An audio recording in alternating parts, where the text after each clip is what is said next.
can't follow that.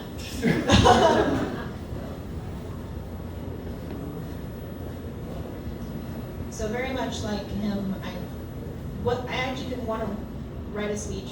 I didn't want to talk. Because frankly, I'm exhausted like the rest of us. For waking up and fighting every day, or figuring out if laying in bed is better. But I figured out, I have a platform, so I should fucking use it while I have it, right? So I want to talk about something tonight that is easy to avoid or forget, especially in places like this where we are that feel like refuge. The world we're living in is actively trying to erase us. Not quietly, not by accident, but on purpose. Through laws, through policy, through the slow removal of protections people rely on just to live. Immigrants, queer people, gay men and dykes, trans and non-binary people, women and femmes, black, brown, people living with HIV, sex workers. People whose bodies, families, jobs, and love do not fit a white Christian nationalist idea of what the country is supposed to look like. This unfortunately is not an abstract, and it's not a theory. This is healthcare access being taken away. This is protections being rolled back or completely removed in boardrooms and rooms we don't get to vote in.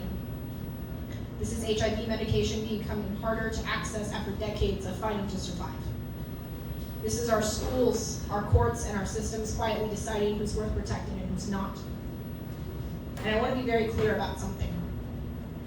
This is not a competition about who has it worse. This is not a hierarchy of pain. This is happening in an attempt to divide us by offering safety to some while erasing others. And this is where we cannot get it wrong. Separation is not the answer, and segregation has never saved us.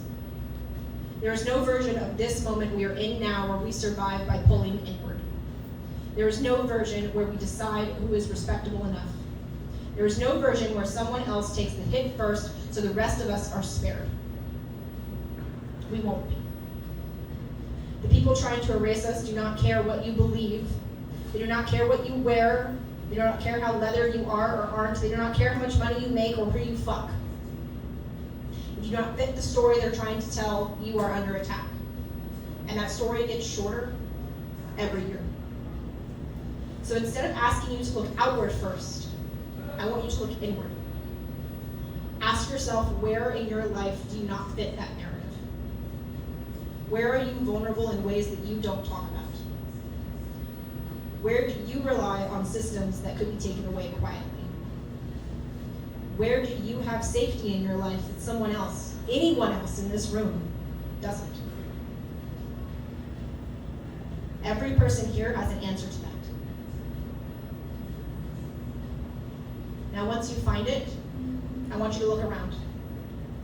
Look at the person next to you. Do it. I can see you. Look at the person next to you. Look at someone you don't know. Look at someone that you have secretly or outwardly disagreed with. Look at the person who makes you uncomfortable. I don't want you to look with suspicion, but with respect and with compassion. Because I have seen people in this very room go quiet. Not because they have stopped caring, but because it was easier. It was more comfortable and less effort to stay silent. And I understand that. We're exhausted. I'm exhausted. Living in constant fight or flight is exhausting. Sometimes waking up every day in a world that is trying to erase you is exhausting. Having to decide over and over whether today is the day that you speak up is exhausting. And here's the part we don't say enough. That exhaustion, it's not accidental. Keeping people overwhelmed is their strategy. Thinning resources is their strategy. Keeping us tired, isolated, and quiet because it feels easier is a strategy. The goal is not just to erase us. It's to convince us we're too tired, too divided to protect each other. To believe that if we stay quiet, stay respectable, and do not make waves, we will be scared. We know history, however, tells us how that ends. There is no safe corner. Unity is not always comfortable. Sometimes it means standing next to femmes, trans and non-binary, immigrants and people who don't look like you, or even people who have hurt you in the past. Unity has never been about liking each other. It is about understanding that our survival is linked with every single person in this room, whether we want it to be or not. And Leather has always known this. It has never been polite. It is honest about power and where that comes from. Power is not what happens in your relationship or your dynamic. Power is what you do when you realize you have more safety than anyone else in the room. So the question is not whether you have privilege. The question is what you do with it. We all have privilege somewhere. Do you use it to stay quiet, or do you use it to stand firm? Do you protect your own comfort, or do you protect the people you don't know? Privilege is not something to be ashamed of. It is a tool. We know that tools that are not used do not stay sharp. They rust and they disappear. We don't need separate tables, and you can't sit with us. We don't need to decide who belongs more. What we need is the courage to say, I will stand with you even when it's uncomfortable. I will defend you even if I don't fully understand you, and I will never trade your safety for my own comfort. The world outside is trying to erase us piece by piece, and I am standing here saying I will not help it do the job.